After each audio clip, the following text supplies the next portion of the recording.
Right guys, hello, another video for you all. More content in VR with my Quest headset.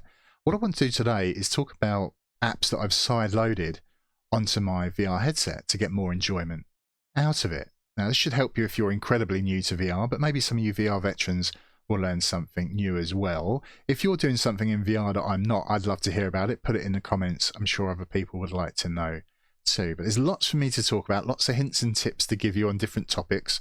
So I'll break the video down with timestamps and that gives you chapters. Even if it's a long video, don't need to watch it all in one go. Just come back and watch what interests you. So our adventure begins with using SideQuest. So I'll give you a link to the website.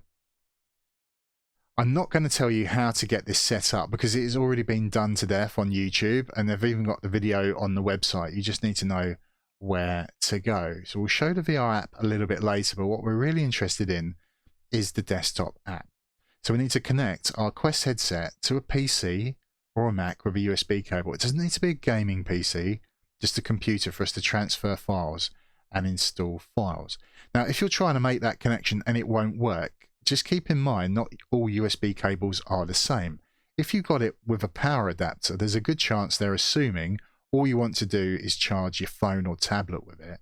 And if you think, oh, we can save money here, we don't need to put as much copper in the cable, we'll just wire it up for power, not to do data. So if it's not working, try a different USB cable. So let's close down the browser. I'll give you the link. And let's go into my library. We'll do the unknown sources because I have side-loaded their app. So you can think of it as a alternative app store. Now, some people that haven't heard of this might be a little bit apprehensive and are worried, oh, my VR account might get banned for using it. I think I've had this for like 3 years or more. I've never had problems. I've never heard of anybody ever having problems. But I can understand why some people are apprehensive. If you don't want to do it, you don't have to. But if you do, this is the app. We can do that little triangle pointing down at the top for the filters. So let's see what's free, shall we? And we'll do it by what's been most downloaded. And we'll apply that filter. So we can see there's QuestCraft, Minecraft ported into VR. There's some classic games like Doom 3, proper VR experience, even though it's a classic game, very cool. The original Doom. And it's not just Doom, there's other mods as well. So you can play other games like Heretic, Hexen, the original Wolfenstein, and so on. We've got Lambda 1 VR, which is Half-Life. We've got Return to Castle Wolfenstein, there's Tomb Raider. We've got Quake 2, Quake 3, I think Quake 4 comes soon. So lots we can do for free, if not incredibly cheaply, with the SideQuest store. So in the top left, we've got those 3 lines. You can see there's custom homes. That's nothing I've ever really bothered doing. And there are device settings. Now note it says you need to enable Wi-Fi ADB for these settings to work. And they're not permanent, so if you restart the headset, they go back to the default settings. But you can tweak the CPU level, the graphics processing unit level, change the texture resolution for the games, make them look a little bit better if you want to do that. We've got the refresh rate for the screen, turn the proximity sensor on and off, turn the Guardian, the border system on and off, fix foveated rendering. So obviously all our eyesights of different quality. But the idea is that what's out to the far edge, your peripheral vision, you don't really see that very, very well in focus.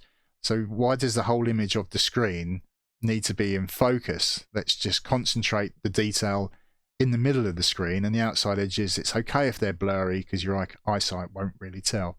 So what will work for you wouldn't necessarily work for someone else if we've got different quality of eyesight. But yeah, you can tweak around, get a little bit more performance. It's up to you. It's not something I really bother with, any of these settings.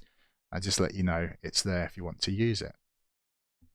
So having side-loaded their app store, what other stuff might we want to have? If you can just install stuff through the app, why would you want to install other things? Well, it's not particularly sexy, but it is very, very useful.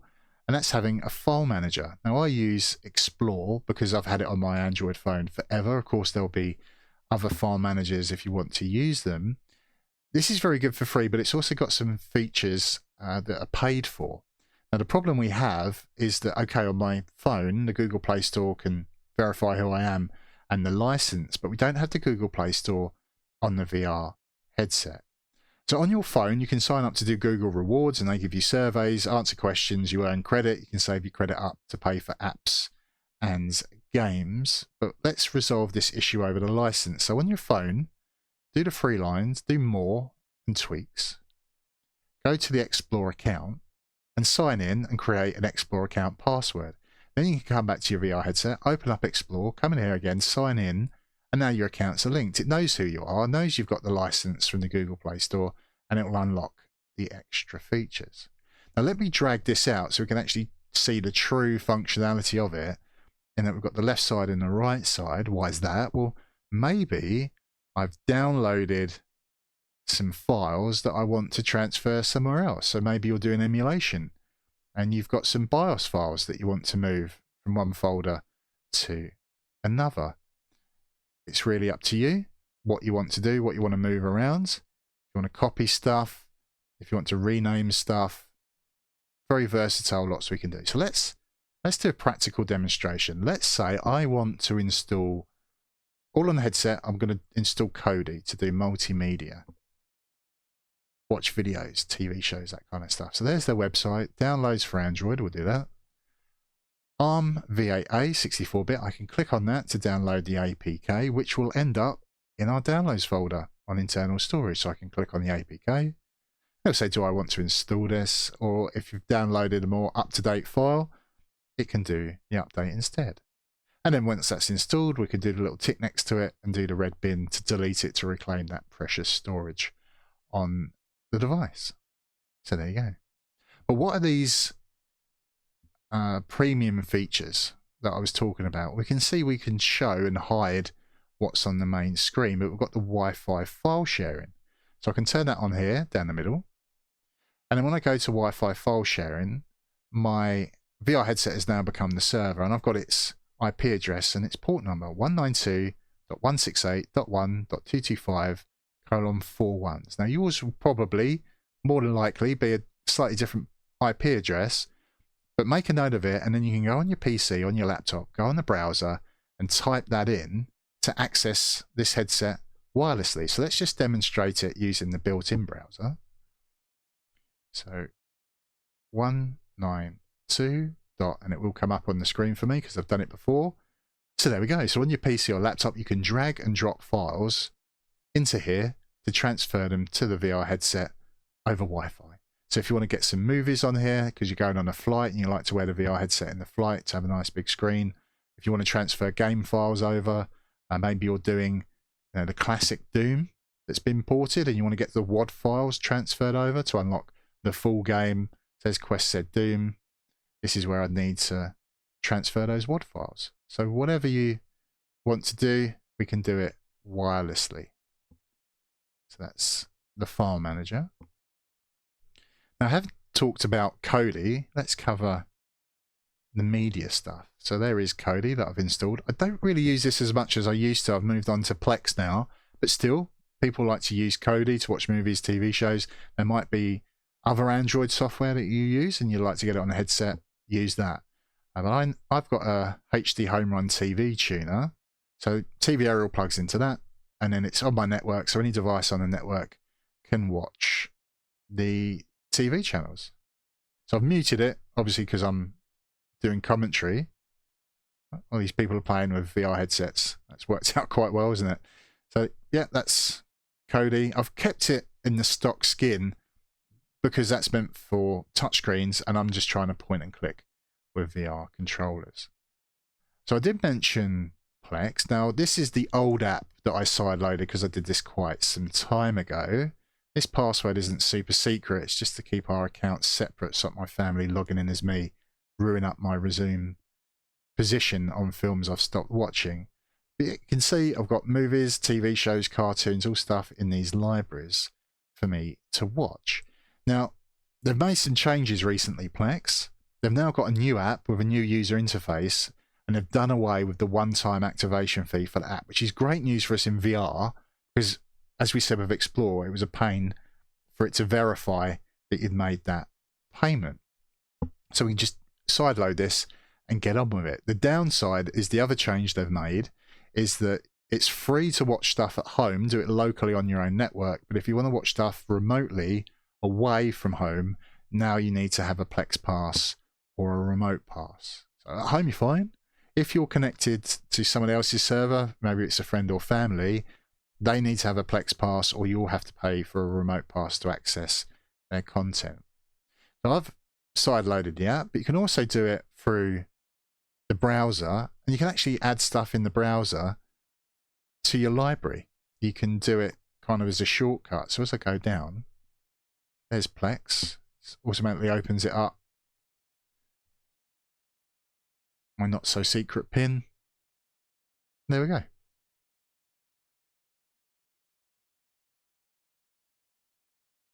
So that's through the browser. What we want to do is also show with the Plex suite that I've got Plexamp to do music as well. Now this is cool because it's still free to listen to stuff remotely. You don't need the Plex pass for this, although there is some extra features if you do have the Plex pass. I can play my music in the background whilst playing games. I can do Contractors, do the Call of Duty Zombies mod and enjoy my music in the background, or have the browser open, you know, reading websites, whatever you want to do, and listen to your music. That is kind of cool. So we'll mention that I've got Skybox. I did buy this on the store. There it is. So if you want to use that file manager and you're copying files onto your headset, if you want to watch 3D films, we can do that in the VR headset because it's stereoscopic vision. This can play stuff back over the network. I'm sure other people have other video players that they like to use on their headset. This just happens to be the one that I use. If you want to watch YouTube on it, you can do that as well. Yeah, it did cost me money, although technically it was credit I had on the Meta store I needed to spend anyway. So we'll quickly mention virtual desktop as well. And most people use this to do PC VR and not be tied to the PC with a cable by using the Quest wirelessly, which is cool. But I'll be honest, it will depend on the game. I don't like doing shooting games because there's a latency, there's a lag delay. So I'm far better on a wired headset like my old Rift S than I am with a Quest. But it depends on the game. If it's a driving sim or a flight sim or a space sim, it doesn't bother me as much. I can actually use the Quest headset in virtual desktop. I'm happier with that. But what I also do is use this for multimedia. So my PC is hooked up by HDMI to my AVR, which has surround sound speakers, and I do Dolby Atmos, so I have speakers up high, so I hear sounds above me and all around me. So we can change our environment that we're in virtual desktop.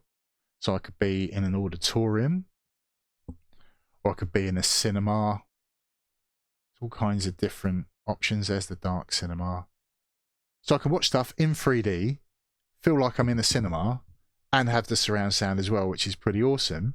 But more so, I could still have family in the room, and they could be watching it on the TV, on whatever it is, 50-inch, but I could be watching it on a much larger screen. We could use the pass-through environment, so I can look around and still see my family through the cameras, and then have a large screen to myself whilst they watch on the TV. Whatever you want to do, there's lots of options, lots of fun we can have in VR. So I'm a fan of virtual desktop. I'm just saying that some games, if it's like Contractors, although it would look better in PC VR, I'd much rather play it natively on the headset, just because of that latency, that lag delay. Your hands, as you aim, your virtual hand in the game needs to catch up. And that slight delay I find off-putting. So having talked about games, let's start covering these classic games. Beef Raider is Tomb Raider that's been ported into VR. It's quite fun. Got Doom 3 there, which is pretty awesome.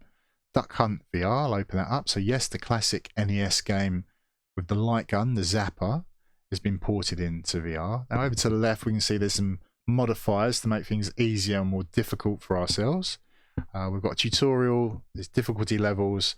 We can have it so it's 360 all around us, where the ducks are coming from, or just 180 degrees from left to right. So let's just click start, grab my Zapper.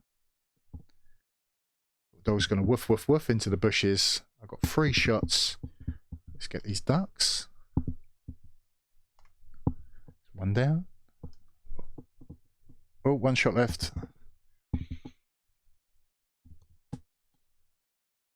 He's hiding behind the pillar. You get the idea. So that is fun, and it's absolutely free. Then we've got the Jedi Knight Star Wars games ported into VR. Half-Life, Lambda 1. So why have these got launchers? Well, there's mods and things we can do, so we can configure them in the launcher. There's Quake 2, there's Quake 3, and there's the Doom launcher. So let's open this one up, so you can have a little look what's going on. Now, I'm actually old enough to remember Doom when it was a new game. Kind of scary to admit that out loud. But what they did back then was called shareware. So it was like a really long extended demo. They give you like a whole chapter of the game. And we all loved it, and it was a phenomenon. Everybody loved Doom, so we would buy the game. So they can technically give us these shareware files for free, so you can get a good chunk of the game. But if we want the full game, we need to provide those WAD files. So you can see we've got Doom, Doom 2, Return of the Triad. Some stuff they can let us download for free. So if you haven't played Doom, you can enjoy it as a new game. If you did play it back in the day, we've got these maps and conversions. So Sigil is done by John Romero, one of the original devs. So it's kind of like an unofficial but official sequel or expansion to Doom. We've got Wolfenstein 3D. It's a little bit strange because we don't actually require the original game's files. That's a remake done in the Doom 2 engine, but it's still cool. Blood was another classic game from way back when. And then we've got like Brutal Wolfenstein, which I really, really love. We'll demo that in a second. We've got these gameplay mods. So Brutal Doom adds in more gore, more guns, more graphics. It's actually a lot of fun. We've got the weapon packs as well, so I can have 3D guns in VR. We'll do the Brutal Wolfenstein. We can see we can download these at the bottom. There's textures to improve how it looks, better sound that's been remastered, other files that's for the original Wolfenstein. So you select them really from left to right. So we go Doom 2, Brutal Wolfenstein, and then we'll do its guns, and if we're going to change music, whatever we're doing, and then we'll do Go to Hell, and it should load up for us. So there we go. I've muted the sound. Right, so don't be put off by what look like basic graphics, because it is still an awful lot of fun. So they're dead. I can manually reload, or it will automatically reload. I've run out. I can pull the left trigger to sprint around. Button to open the door. Took his head clean off. It's pretty gruesome. I know there's going to be a lot of guys in here. Some of them are going to have rifles. He's begging for his life.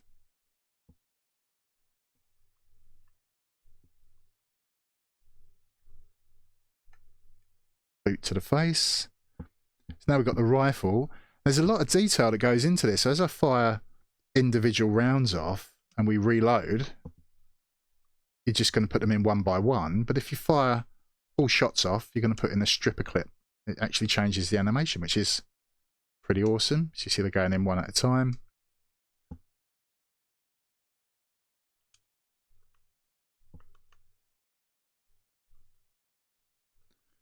One more. Right, you get the idea. So that was the Doom launcher. There's Return to Castle Wolfenstein. That's a lot of fun.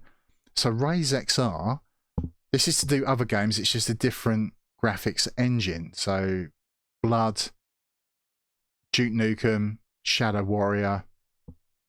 There you go. They're all listed. So Blood, its expansion, Duke Nukem 3D, Power Slave, NAM, Redneck Rampage, Shadow Warrior, World War II, GI. So the first level of that is Omaha Beach, think Saving Private Ryan, and there's Platoon Leader as well. Now we have to provide game files if there's not shareware versions of it. Let's choose Duke Nukem. So it says locate your Duke Nukem 3D installation folder, copy the GRP file onto your VR headset, and allow to overwrite the pre-installed shareware version if asked. Note, if you own the World Tour, you can copy over the whole contents of the folder, Duke Nukem 3D, 20th Anniversary World Tour, blah, blah, blah, and the tour features a new extra episode. So let's just load it up quickly so you can get a look at it. The one-liners are actually really, really funny. I remember this being a new game, but if you've never played it before, it is technically a new game to you, isn't it? For some of us, it's just nostalgia. So I can shoot these tanks, get us off the roof, drop down. These aliens have been invaded. So unfortunately, I don't have the 3D weapons like we could get in Doom or Wolfenstein, but still, it's a little bit of fun. If I remember right, there's a magazine in this skip, this dumpster. There we go. So yeah, again, just don't be put off by the graphics when you're actually immersed playing it in VR. They're a lot of fun. Hiding in the window. Right, so let's quit out of that. So yeah, we've got the Quake stuff. Quake 4, they should be releasing that relatively soon. Team Beef, I wish them all the best for that. So sticking with retro gaming, let's start talking about emulation, getting the Quest headset to pretend to be systems from days gone by and all the games that they had. We've got Age of Joy. Now I'm going to be completely honest with you, I haven't really spent any time setting this up at all. Why is that? Well, I do something that's very similar on my PC called EmuVR. So that's better. Why? Because the PC is more powerful. I can do more systems, play more games. Age of Joy is restricted by what the Quest itself is capable of running. So yeah, I'm not knocking it. People that want to set it up and they make these arcade cabinets look like Pac-Man and the original Donkey Kong, Galaga or whatever they're playing, that's fantastic. It's absolutely fantastic. But I've only got so much free time, and I know I'm not going to use this on the headset because I'm just going to load up EmuVR on my PC. But still, you know it's there. If it's something you want to set up, that's on you. So we've got CitraVR. I've already covered this on the channel quite some time ago. I don't think it's been updated recently, but it does work. Of course, this is the Nintendo 3DS, which is famous for having a 3D screen, so we can enjoy the 3D effect in the VR headset because of the stereoscopic vision. So I can see that little fairy in the corner. I know it's loading. Wait for the bottom screen to come to life. It comes up before the first one. There we go. So I can hear the sound. Everything's working. So if you're a Nintendo fan, they don't really like you doing emulation, but it can be done on the headset.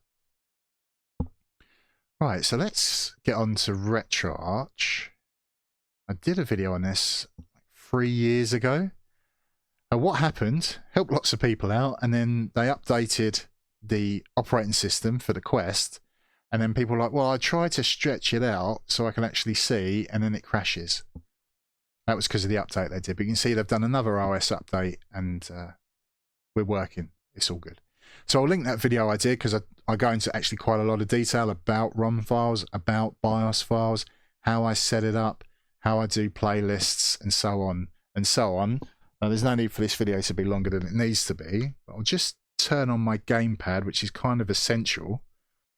So I use an 8BitDo Pro 2 gamepad. You should see that come up in the corner of the screen. So this has Hall effect thumbsticks, so they shouldn't get that stick drift that's annoying, you know, when things move when you're not touching it. It has a 4-way switch on the back, so there's S for the Nintendo Switch. A was originally meant for Apple or Mac OS, but then later Mac OS added support for direct input, so there's a switch for D, which is direct input, and there's one for X, which is X input. What does all of this mean? Well, if I've got a Nintendo Switch, I can put it to S, pair it over Bluetooth to that, and it will remember it. I can put it to X and pair it to my gaming PC or my Steam Deck. It's going to remember that. I can do D for my VR headset, the Quest, and just move that switch around, and it's just going to pair when I turn the pad on. Very, very cool. Love the gamepad. It's not particularly expensive either. So let's just see what I've got. I've got the Thomas Wave. There's basically a Sega Dreamcast that lived in the arcade. I've handpicked a few of the games I enjoy from that system onto the headset. I've got the Commodore Amiga, which is a classic PC I absolutely loved when I was a kid. Now, some of the games I want a keyboard and mouse, but quite a lot of them you can play with a keyboard, with a joystick. This was a weird one in that you'd use a mouse to aim and a joystick to move. So I'd actually do it kind of like two-player with my brother. One of us would move the walker and the other would aim and shoot with the mouse. And funny enough, it did work quite well. But what this wants is for me to push a keyboard key to start. A lot of the games will do this. I want you to push F1 or F3 or F2 if you want to do a two-player game. So do the select button on the gamepad, and then you can see I can use the D-pad, do F1, press what would be A on an Xbox pad, and we've loaded the game. So the right thumbstick is working as the mouse. The left thumbstick will work as the joystick once it lets me move. The left trigger is going to work as a left click. I can fire the guns. And the right trigger is going to work as a right mouse click. You can actually lock on in this game. So there's the right click. I've locked onto them to fire. Yeah, lots of good memories playing this. Absolutely love it. Now if I hold start and select, it brings up this menu, as that's what I've chosen in the options. So we can see we can reset, restart the console. We can close the content down. We can save right where we are and come back again. Many of these classic systems, they didn't do that. You had to remember strings of letters and numbers to resume save states. So all these things we can tweak the overscreen overlay. Let's close that down. We'll show some other stuff. So I've got the N64 if you want to play GoldenEye, whatever you're into. Classic NES. I'm obviously not going to do Duck Hunt when I've got the VR version of it. I've got the Super Nintendo, the Desert Strike. My cousins were more than Nintendo fans than me. We were Sega boys, my brother and I. But still, it can be very cool to see the same game as it's ported across different systems. So Desert Strike I played on the Mega Drive, but it's still interesting to see the Super Nintendo version of it. I can grab my controller and we can make this like the cinema view, expand the view out. So push start, get through all these cutscenes. Should take off from the Harrier. Take off from the carrier. Apache gunship. Weapons are arms. We find a little guy that wants saving. There he is. Get over him. Get the ladder down. Some bad guys in the desert. There'll be SAM launchers and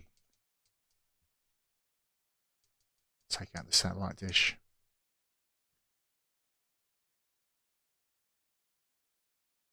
So they are, although basic graphics, very, very, very fun games. So start and select, we can close again. We can go up, there's the Sega Dreamcast. Do you like Ikaruga? I've got my Mega Drive there, or the Genesis as my American cousins know it. So just a selection of games that I enjoyed. We've got the Sega Saturn and the PlayStation, the PS1. So there's other systems that are available, other cores. They are technically the emulator. So when we do online updater, the core downloader, you can just see what's possible. The Amstrad CPC, possibly the first computer I remember owning, which ran off cassette tapes. But all this arcade stuff, Atari, Commodore computers, PC, DOS, it goes on and on and on and on and on. So go watch the video I've already talked about Retroarch in depth there. So we'll quit Retroarch, put my gamepad down.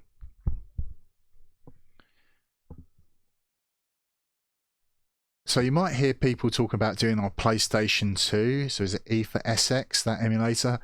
I know the developer's not working on it anymore. If you want to sideload it onto your headset, it's up to you. I just don't think these headsets are powerful enough really to do PlayStation 2. If I want to emulate the PlayStation 2, I'll do it on my Steam Deck. I'll do it on my PC. But if you want to try it, then more power to you. I do have VirtualBoyGo there. So way back when Nintendo did a VR headset, yes, everything's in black and red. Unfortunately, you don't get the 3D effect that I get through the headset. But again, are these games brilliant? Not really, but it's still cool to see how technology has changed over time. So I'm getting this 3D effect with the clouds in front of the tower. Just going to use the VR controllers for this. So our friend Mario will come into view. So I'm obviously not going to jump on the guys with a spike on their back, because that's not going to end well for me. I can jump him, go through the pipe, behind these guys, pick him up, and then throw him. You can throw them through the pipes.